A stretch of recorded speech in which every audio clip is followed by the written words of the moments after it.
میں نے یہ درخواست دائر کی ہے کہ پاکستان میں بھی 10 گرام چرس کو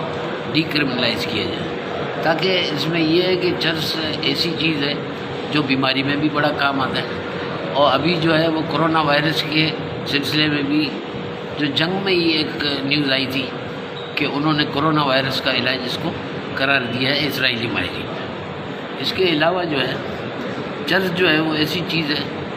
جو بہت سارے لوگ استعمال کرتے ہیں، مثال کے طور پہ مزاروں پہ استعمال ہوتی ہے، اس کی آمد و رفت جو ہے لوگ بہت پیتے ہیں اس کو، اور اس میں اس کے جو پیسے ہیں وہ دیکھیں کس کو ملتے ہیں، ڈی کرمنلائز نہ ہونے کی وجہ سے وہ غلط ہاتھوں میں چلے جاتے ہیں، بجائے اس کے کہ یہ پیسے غلط ہاتھوں میں چلے جائیں، گورنمنٹ کو ریونیو جنریٹ ہوگا۔ تو 10 گرام اگر ایک شریف آدمی کی جیب میں ہے تو پولیس والے بھی تنگ نہ کریں گے اور وہ ضلالت سے بچ جائے گا۔ تو میری یہ عدالت سے استدعا تھی کہ دیکھیں آپ اس کو مہربانی کریں اور 10 گرام چرس کو ڈی کرمنلائز کریں، جس طریقے سے بہت سارے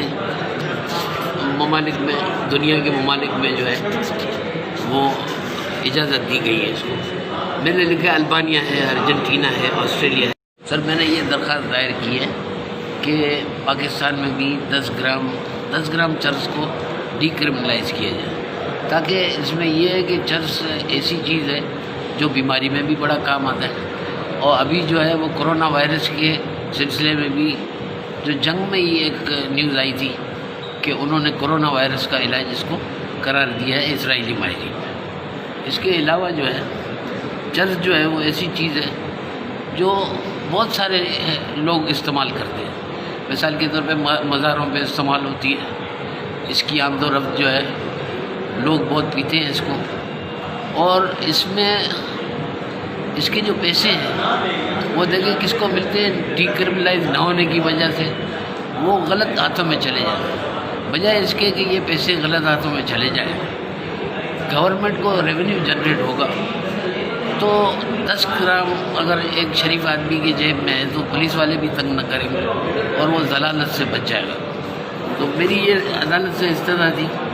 کہ دیکھیں آپ اس کو مہربانی کریں اور 10 گرام چرس کو ڈی کرمنلائز کریں، جس طریقے سے بہت سارے ممالک میں، دنیا کے ممالک میں جو ہے وہ اجازت دی گئی ہے اس کو۔ میں نے لکھا البانیہ ہے، ارجنٹینا ہے۔